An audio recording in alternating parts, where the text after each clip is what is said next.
Nous avons à ce moment-là, bien sûr, répondu à l'appel de notre Père qui désirait, n'est-ce pas, que ses enfants se réunissent là, aux endroits qu'il avait choisis pour eux.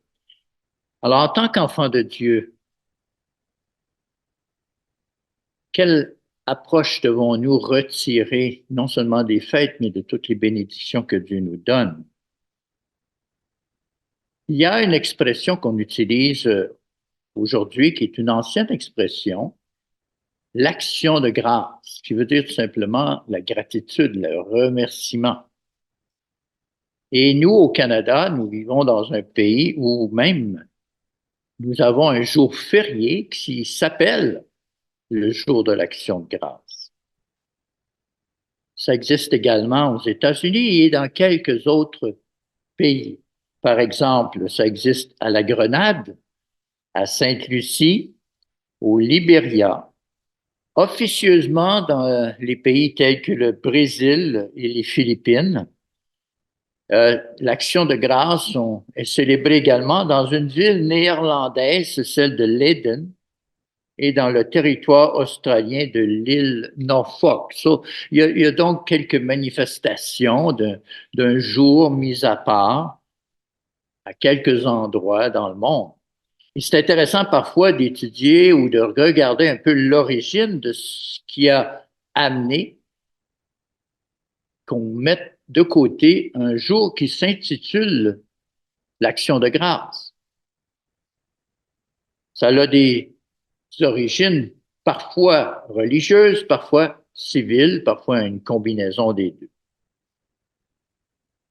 Par exemple, le premier jour d'Action de grâce qui a été tenu par des Européens qui ont fait la traversée vers l'Amérique du Nord a été tenu par Sir Martin Frobisher et son équipage dans l'Arctique en 1578. Alors, je pense que juste le fait qu'ils aient réussi à traverser l'océan et à survivre dans l'Arctique, hein, dans des conditions climatiques froides, parce qu'ils espéraient trouver le passage par le nord, ben, ils ont mangé un repas de bœuf salé, de biscuits, de pois pâteux pour célébrer et remercier Dieu pour leur arrivée en toute sécurité dans ce qui est maintenant appelé le Nunavut. Donc, c'est un territoire inuit.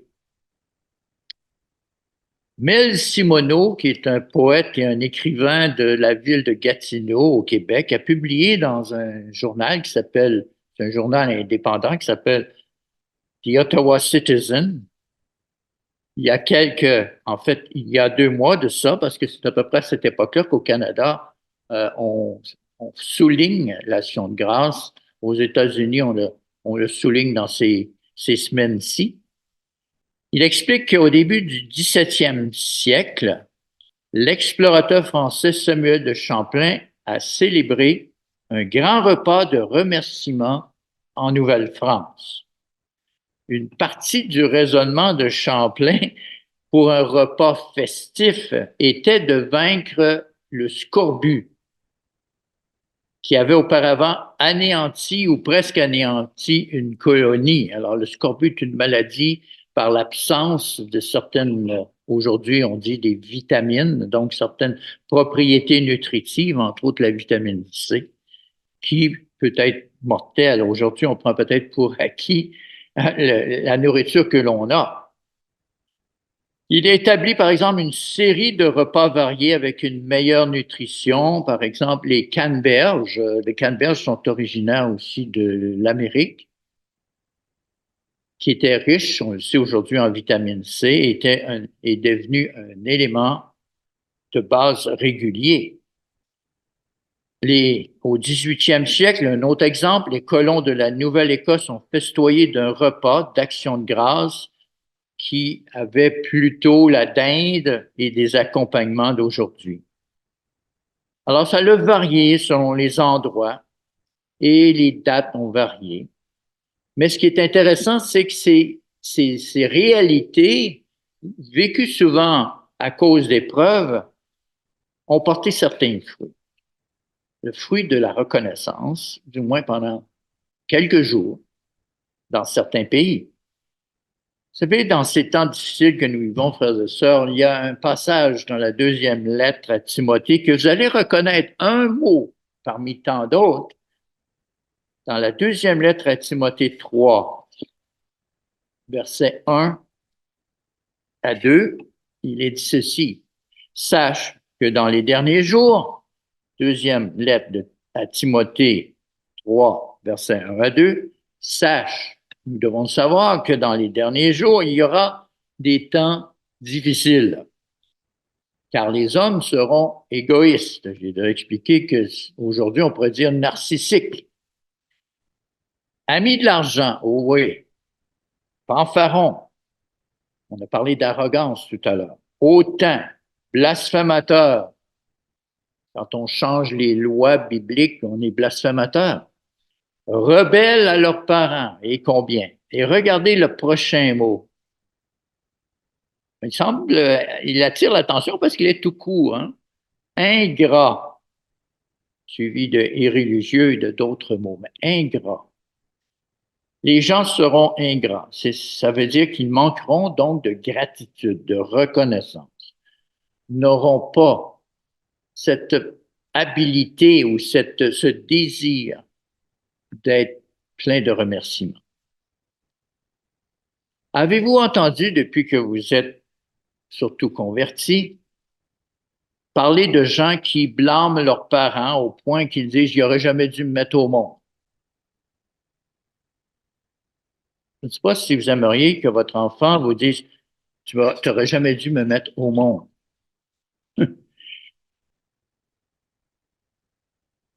Je pense que c'est peut-être dit dans la détresse, mais c'est quand même un signe d'ingratitude. La gratitude, frères et sœurs, la reconnaissance est un trait nécessaire dans la famille divine. On va en parler donc, mais on va voir rapidement, si vous voulez, trois écritures. On peut dire les mettre en rafale. D'abord, la lettre aux Éphésiens, chapitre 5, qui sont des exhortations, des encouragements justement à rechercher la gratitude. Et on va voir des exemples ensuite de personnes dans la Bible qui nous donnent des leçons de gratitude. On va essayer d'en tirer un peu les points hein, communs qu'ils ont sur ce vers quoi envers quoi on doit être rempli de reconnaissance. Et j'espère terminer avec quelques petits trucs pour développer toujours davantage la gratitude, l'action de grâce. D'abord, Éphésiens 5, verset 20. La lettre aux Éphésiens 5, verset 20. Rendez continuellement grâce pour toutes choses, d'abord à Dieu le Père et au nom de notre Seigneur Jésus-Christ. Il y a déjà là beaucoup d'aspects, mais l'exhortation est quand même très claire. L'autre passage en rafale, la lettre aux Colossiens, il n'y en a qu'une du moins qui nous est parvenue, la lettre aux Colossiens, chapitre 1, verset 12. On nous donne une raison. Rendez grâce au Père qui vous a rendu capable d'avoir part à l'héritage des saints dans la lumière. Alors, on voit cette importance-là. On voit ce vers quoi on doit être reconnaissant ici, c'est que Dieu nous a rendus capables. Donc, il peut nous rendre capables d'avoir part à l'héritage. Il nous a rendus capables, bien sûr, en nous ouvrant les yeux sur nous-mêmes, sur Jésus-Christ, sur son courage dont nous avons entendu parler tout à l'heure par José, qui disait que, n'est-ce pas, Jésus a accompli, a réussi là où nos arrière-grands-parents ont échoué et où nous avons bien sûr échoué. Troisième passage, en rafale, c'est dans la première lettre aux Thessaloniciens, 5, 18. Et ça ressemble un peu à ce qui a été dit dans la lettre aux Éphésiens. Rendez grâce, encore une fois, en toutes choses, car c'est à votre égard la volonté de Dieu en Jésus-Christ. Alors, comment on fait ça? Ben, d'abord, voyons comment certains l'ont fait. Ça peut nous donner de l'inspiration, parce que parfois, on tombe un peu dans la routine, on tombe un peu dans le fait qu'on manque de voir certaines de nos bénédictions où on est comme un peu comme, je dirais, un peu comme blasé. Hein? Vous savez, il y a une célèbre chanson, je ne sais pas si vous la connaissez, elle est d'un auteur, elle a été traduite en français.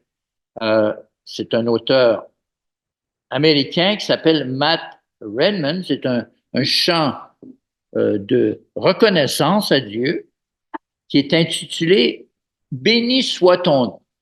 Béni soit ton nom. Et c'est une chanson qui a été inspirée à partir de Job 1, 20 à 21. Je pense qu'on connaît l'histoire de Job, mais je pense que ça vaut la peine de regarder notre premier exemple de reconnaissance qui est celui de Job et en quoi il a été reconnaissant. Une chanson a été composée là-dessus. J'espère pouvoir vous citer quelques-unes de ces paroles qui nous donnent un peu la leçon que Job nous enseigne. Job, chapitre 1, versets 20 à 21. Job déclare ceci, après, n'est-ce pas, avoir tout perdu. Pas sûr que ça aurait été ma réaction là, initiale.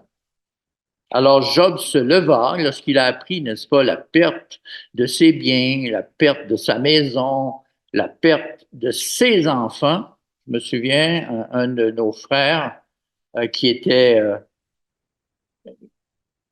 a appris, je pense, c'était par courriel, une catastrophe. Il était là, il nous a partagé que son oncle avait en une seule heure, à cause d'un ouragan, d'une tornade, en fait, avait perdu sa maison, sa voiture, avait, bien sûr, tout le village avait été détruit, donc c'était aussi un peu, dans un sens, son emploi. Et cette, cette, cet oncle-là de notre frère avait quand même dit, ben, Dieu merci, je suis en vie. Mais Job se leva, déchira son manteau, quand même signe de deuil, signe quand même de désarroi parce que il avait perdu entre autres ses enfants bien-aimés, se rasa la tête, puis se jetant par terre, on peut exprimer bien sûr la douleur, le deuil à Dieu. Il se prosterna et dit, je suis sorti nu du sein de ma mère et nu je retournerai dans le sein de la terre. Regardez ce réalisme-là. Vous savez, le christianisme est une religion de réalisme.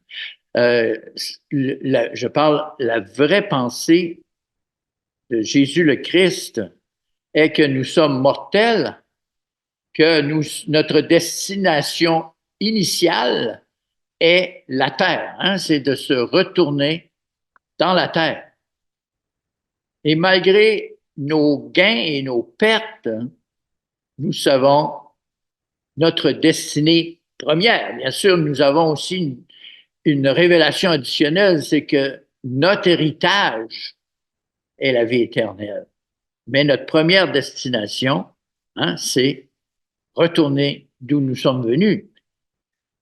L'Éternel il a donné la vie, il a donné la respiration, il a donné la nourriture, il a donné le fait qu'on puisse travailler, il a donné les enfants, il a donné la famille. L'Éternel a ôté, que le nom de l'Éternel soit béni. Alors, on voit ici l'entraînement, la réponse, on pourrait dire, profonde de Job dans l'épreuve, c'est de ne pas voir seulement ce qui se passe autour de lui, les circonstances, mais voir, se rappeler d'où sont venues les bénédictions et le droit de Dieu de les donner et de les reprendre. Wow! J'avoue que c'est une grande leçon dont je suis en processus, hein, d'apprendre. Je ne suis pas rendu là encore. Alors, quand Job était au milieu de cette tourmente de grandes pertes, il a choisi de remercier Dieu qui donne et qui enlève.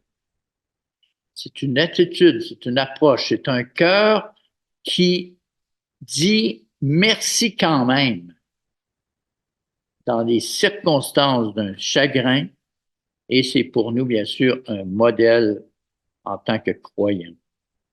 Il a choisi de permettre à ses luttes de glorifier le Seigneur. Laissez-moi vous donner quelques paroles de ce chant tel que traduit en français, le chant de Béni soit ton nom de Matt Redman. Vous pouvez simplement mettre Matt Redman, Béni soit ton nom, et vous allez voir, ça va apparaître en français.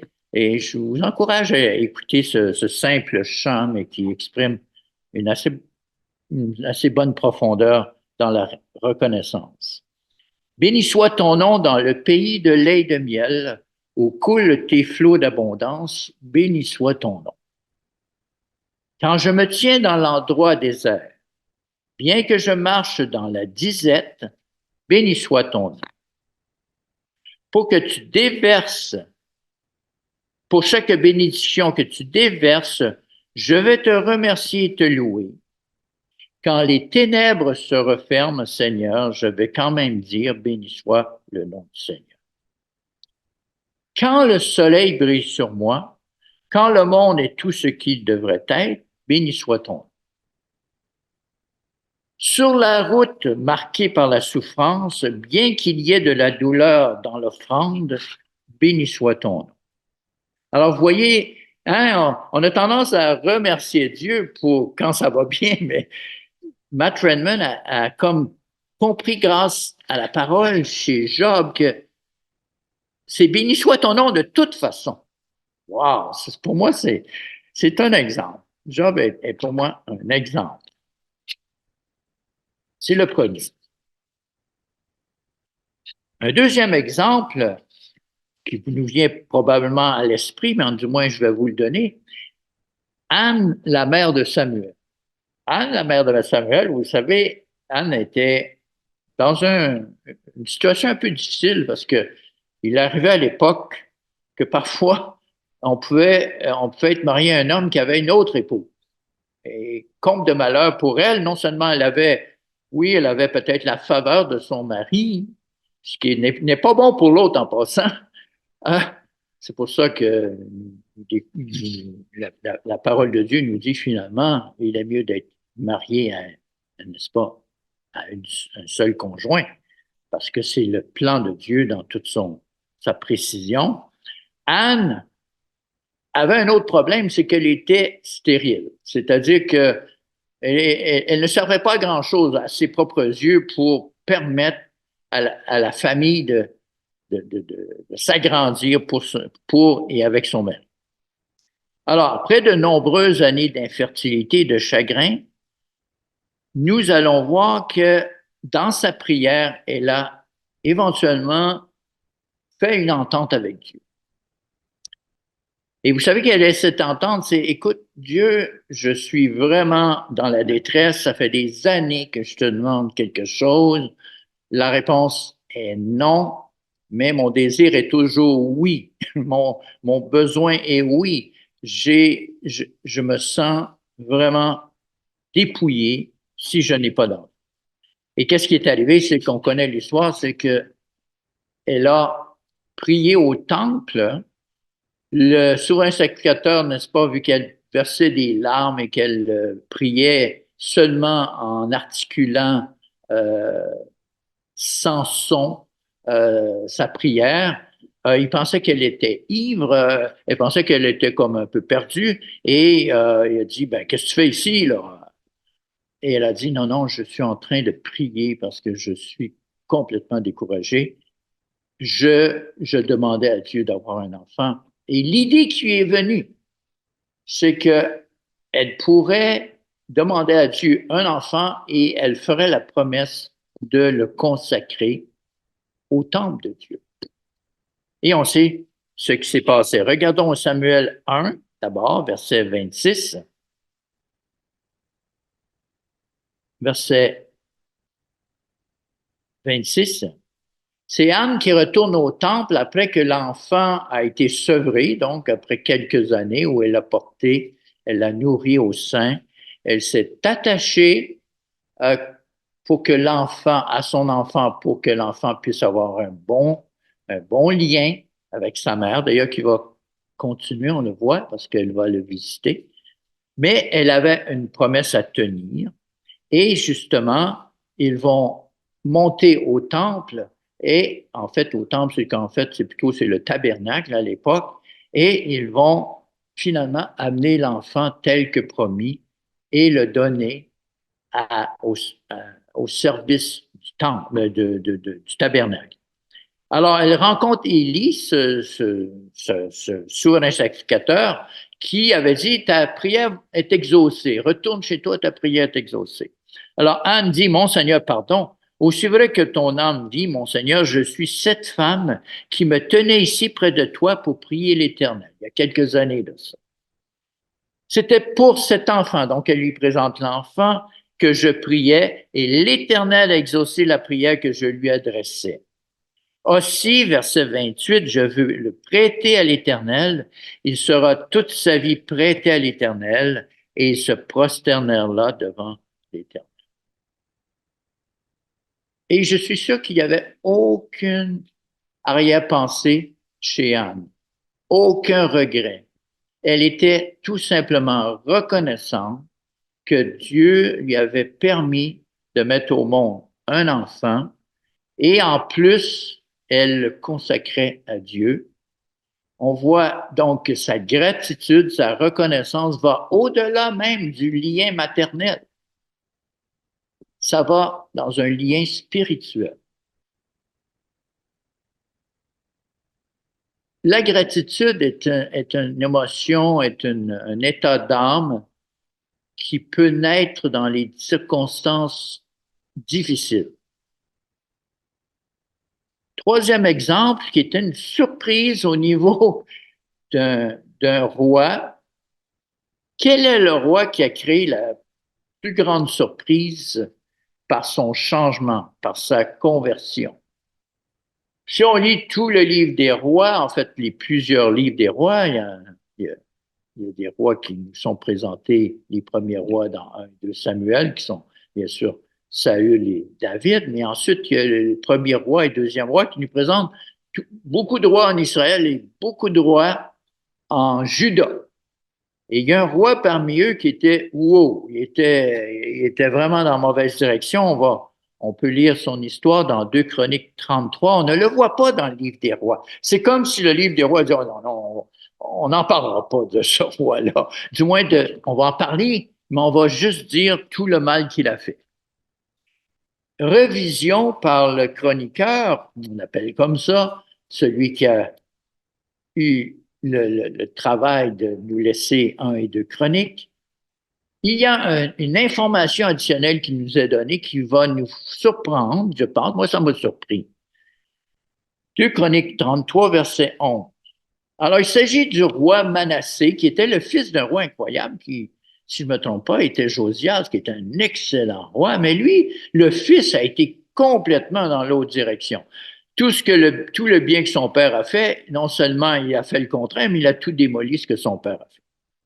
Alors, en conséquence, on lit au verset 11, l'Éternel fit venir contre eux les chefs de l'armée du roi d'Assyrie, qui saisirent Manassé et le mirent dans les fers. Il a été mis en prison. Ils le lièrent avec des chaînes d'airain et le menèrent à Babylone. Donc, il était là, prisonnier. Verset 12, la surprise. Lorsqu'il fut dans la détresse, donc c'est bon des fois la détresse, il implora l'Éternel son Dieu, il s'humilia profondément devant le Dieu de ses pères. Donc, après avoir marché contraire à toutes les instructions de Dieu, le roi Manassé fait un volte-face complet. Ça nous fait penser un peu à Paul, hein? Il s'appelait Saul. Et finalement, il a fait un volte-face. Mais oui, Jésus-Christ, il a fait une petite apparition sur la route de Damas.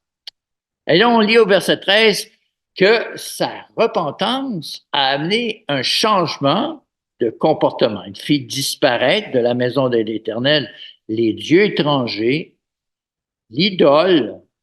Il renversa tous les autels qu'il avait bâtis sur la montagne de la maison de l'Éternel et à Jérusalem. Il les jeta hors de la ville. Verset 16.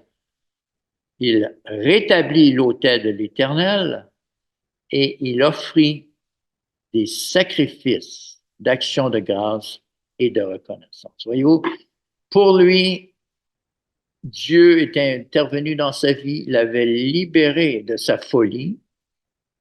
Il en était extrêmement reconnaissant et il l'a exprimé ouvertement dans sa position de roi, bien sûr, selon l'ordre des sacrificateurs. C'est bien sûr les sacrificateurs qui faisaient l'offrande, mais c'est lui qui apportait, bien sûr, ce qui était nécessaire à l'offrande. Et il ordonna à Judas de servir l'Éternel, le Dieu d'Israël. Donc, un bel exemple de changement, de conversion qui nous amène à un état de reconnaissance en trouvant les moyens que Dieu a donnés à l'époque de l'exprimer par le don, n'est-ce pas, d'animaux nécessaires pour faire ces sacrifices d'action de grâce et de reconnaissance.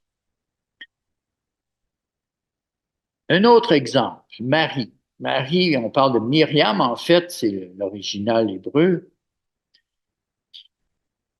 qui va, elle aussi, montrer sa reconnaissance dans cette circonstances assez spéciales.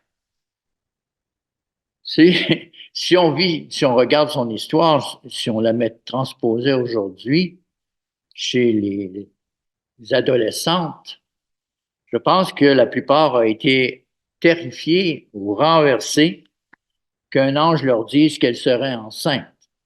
La question est combien d'entre elles garderaient l'enfant? Ça, c'est déjà la question aujourd'hui. Et qui serait prêt à endurer la risée, les paroles mauvaises parfois ou les rumeurs qui auraient lieu à son sujet parce qu'elle n'était pas encore mariée. Elle était fiancée, mais n'était pas encore mariée à l'époque. Bien sûr, aujourd'hui, c'est courant, c'est courant, mais à l'époque, c'était extrêmement pressurisant, difficile pour une jeune fille. En fait, ça aurait pu être amené jusqu'à la lapidation. Ça vous montre on a changé un petit peu de société depuis l'époque. Mais il y avait un poids de responsabilité qu'elle devait porter. Elle ne savait pas exactement, mais elle savait que c'était Dieu qui l'amenait dans ce genre de cheminement, dans ce genre d'expérience. Et quelle a été sa réplique? Quelle a été sa réponse? Quelle a été sa réaction? Alors, dans l'Évangile selon Luc, chapitre 1, verset 38, d'abord, sa réaction était, eh bien, moi, je suis une servante. Je suis la servante du Seigneur. Marie lui dit, voici, je suis la servante du Seigneur, que ce soit pour moi selon sa parole, selon ta parole. Alors, elle reconnaît dans l'ange un serviteur de Dieu, elle-même se reconnaît comme servante de Dieu. Elle, remarquez que j'ai utilisé deux fois, elle reconnaît, elle reconnaît. Vous savez, quand on reconnaît les vraies choses, on a de la reconnaissance. Reconnaître la vérité, c'est nous amener à être reconnaissants. Reconnaître que Dieu nous a enseigné quelque chose que nous ignorions ou que nous faisions mal, c'est la route vers la reconnaissance envers Dieu. Je reconnais, Dieu, que tu es intervenu dans ma vie pour que je puisse comprendre ce que je comprends et j'ajouterai, et je ne l'oublie pas, je ne l'oublierai pas. Et c'est à ce moment-là, on ne le lira pas, mais suit le cantique de gratitude, de louange que Myriam, Marie, la mère de Jésus, va donner. listés des versets 46 à 55. Donc, 10 versets qui vont exprimer ce que Marie reconnaît dans ce qu'elle vit, le plan de Dieu au fond. Elle reconnaît des aspects du plan de Dieu.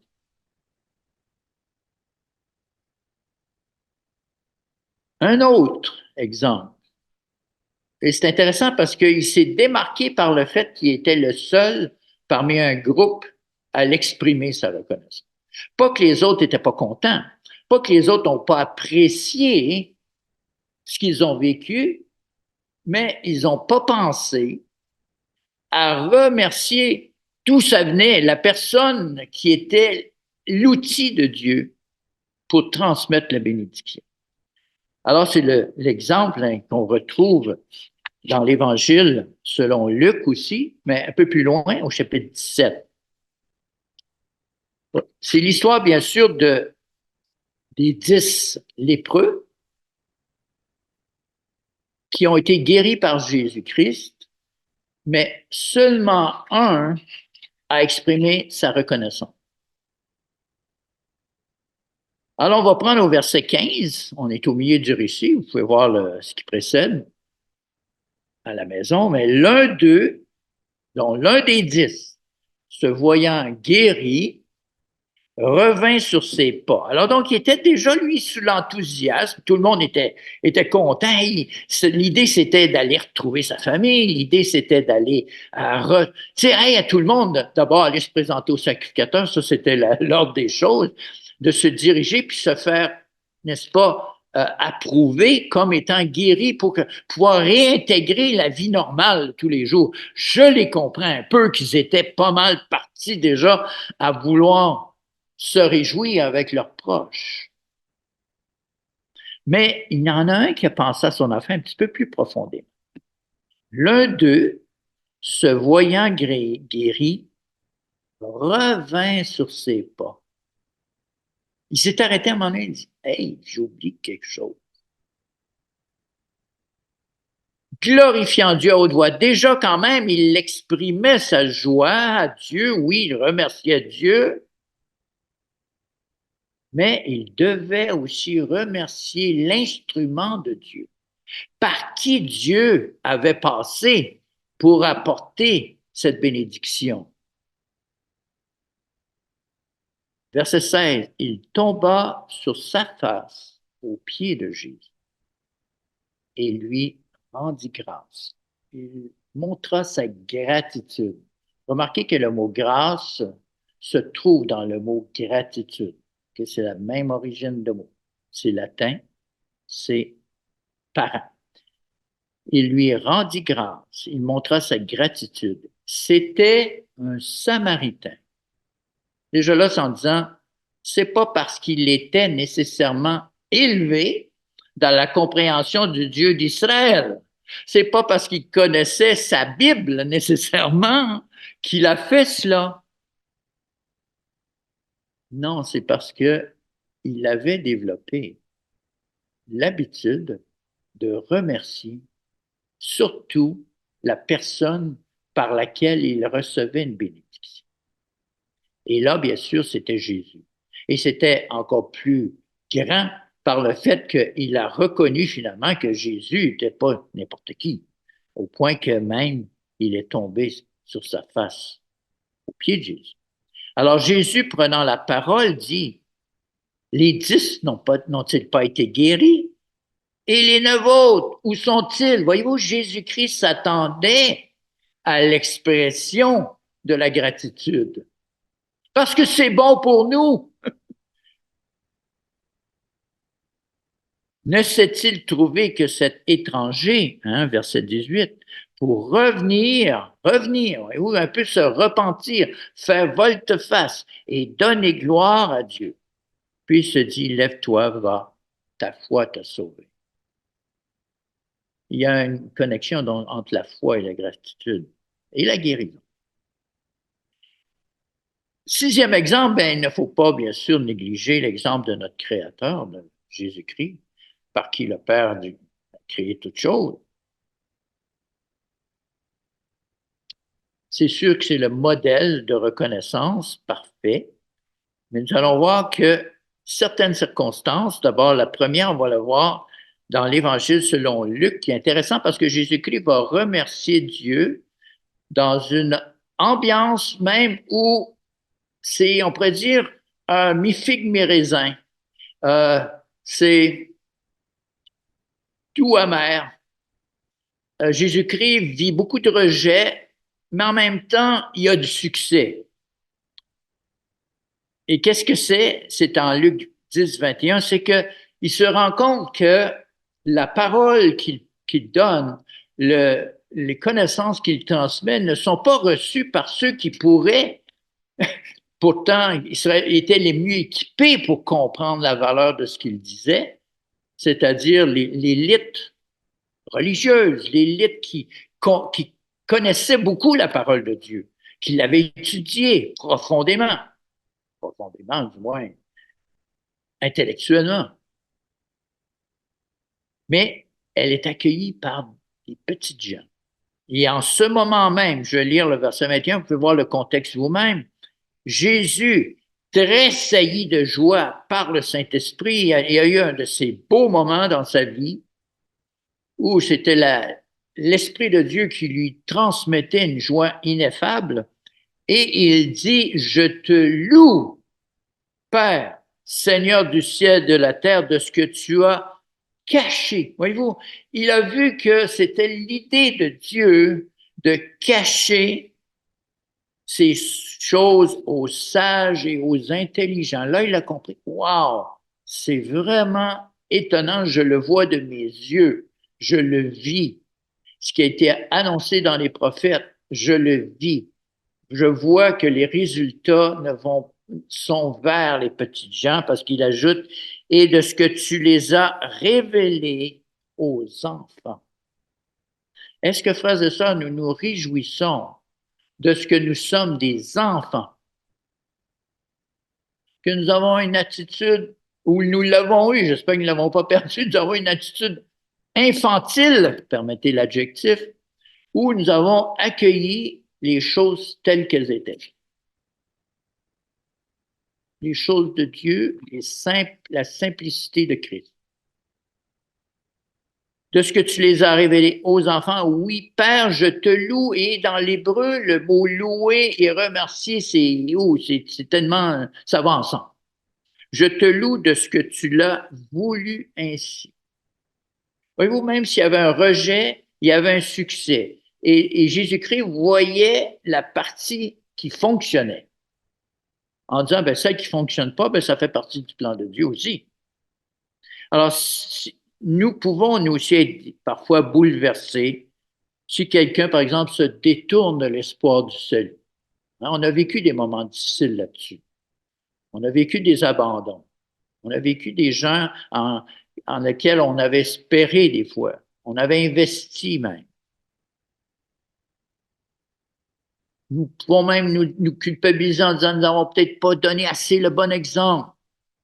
Nous n'avons peut-être pas été assez adroits dans notre relation avec cette personne-là. Oui, on a des leçons à prendre encore et encore, mais Jésus, qui était parfait, lui, a eu une réaction parfaite parce qu'il a fait la part des choses. Il a dit, oui, il y en a qui rejettent, mais il y en a qui acceptent. Oui, il y en a qui vivent en s'éloignant de Dieu, mais il y en a qui vont vers Dieu. Alors, c'est quand même encourageant. Jésus-Christ a montré sa reconnaissance à plusieurs autres situations. Mais j'aimerais qu'on en retienne une à cause, on l'utilise à chaque année et j'espère que ça ne devient pas redondant, ça ne vient pas comme un peu trop souvent. Mais je pense que si on regarde à nouveau cette parole dans l'Évangile selon Matthieu 26, c'est de comprendre que Jésus-Christ a pris la peine de montrer sa reconnaissance même dans une situation qui n'était pas évidente. Il y avait une tension incroyable sur lui. Il savait qu'il prenait la dernière Pâque, c'est-à-dire il savait que ça y était maintenant, que c'était venu le moment où il allait être sacrifié, qu'il avait d'ailleurs annoncé plusieurs fois en montant à Jérusalem.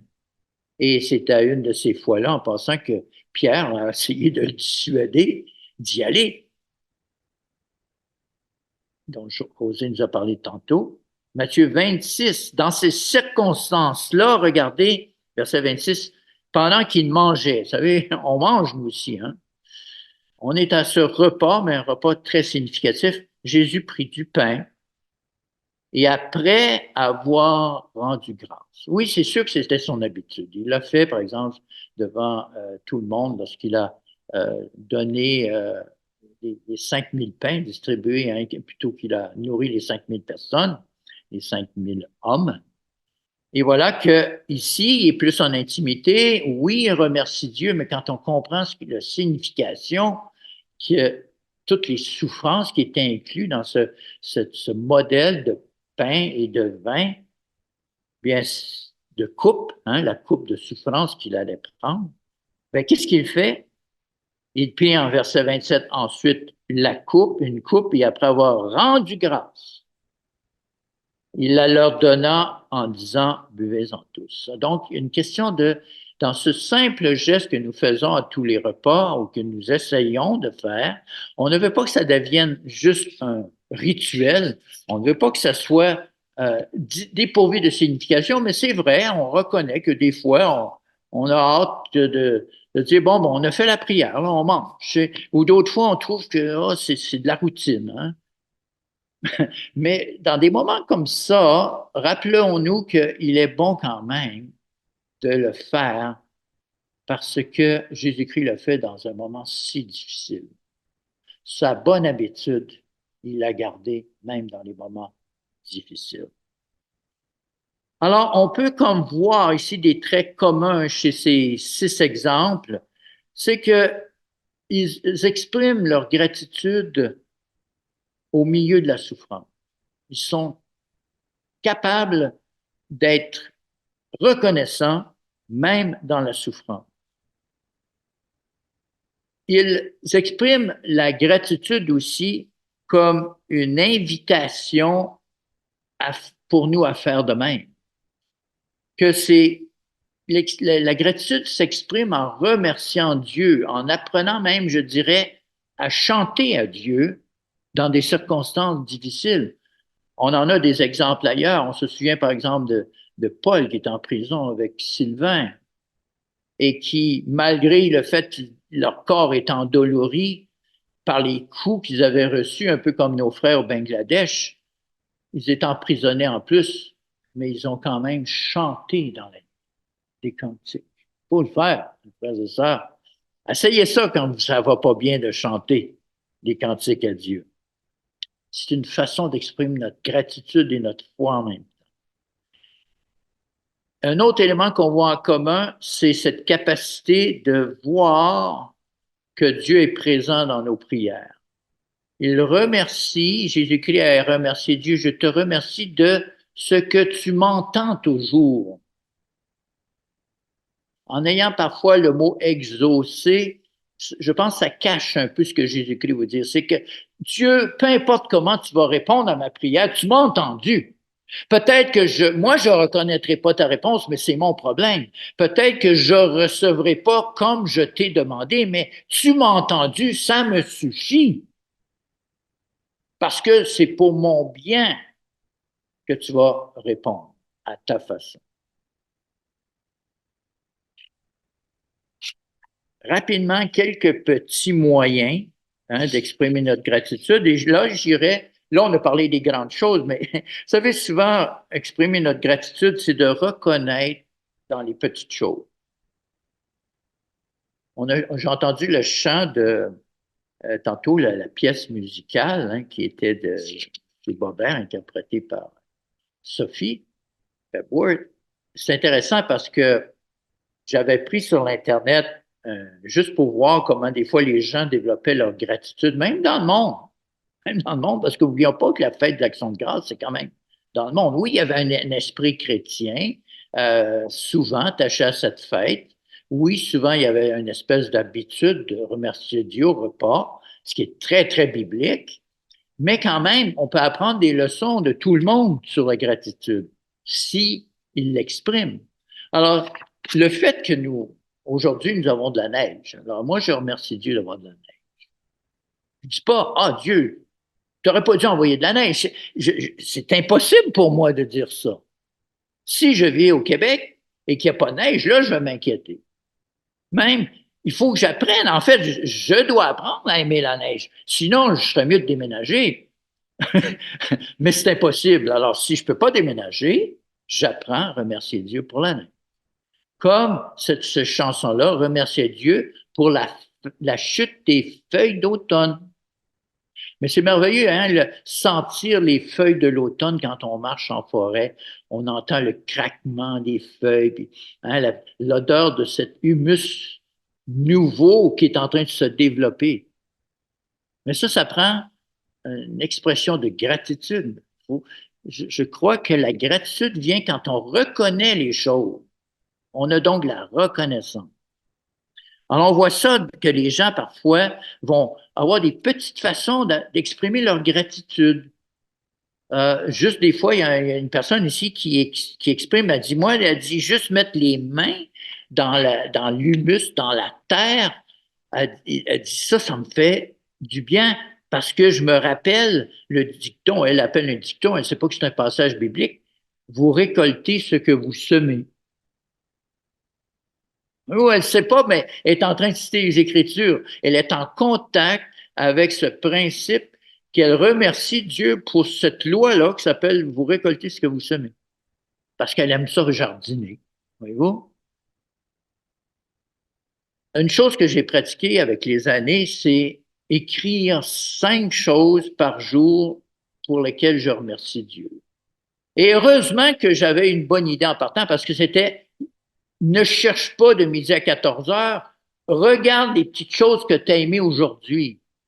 Par exemple, si j'avais eu au déjeuner du pain doré à la cannelle, pour moi, c'est merveilleux, là. Ben, je le reconnaissais comme étant un sujet de reconnaissance.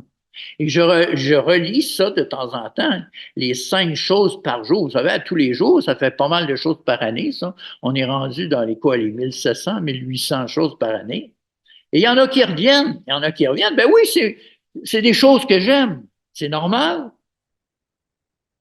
Merci Dieu pour mon épouse. Merci Dieu pour la nuit que nous avons passée ensemble. Je veux dire, ben, c'est pas mal passer les nuits ensemble tous les jours. Oui, mais c'est quand même merveilleux. Voyez-vous, c'est la reconnaissance, même dans les choses qui se répètent. C'est un peu ça qu'on fait sur les repas, hein? Donc, un journal de gratitude, c'est très utile. Remercier quelqu'un qui est important dans notre vie. A dit, cette personne a dit, j'envoie parfois des petites cartes qui parlent selon ce que chacun aime.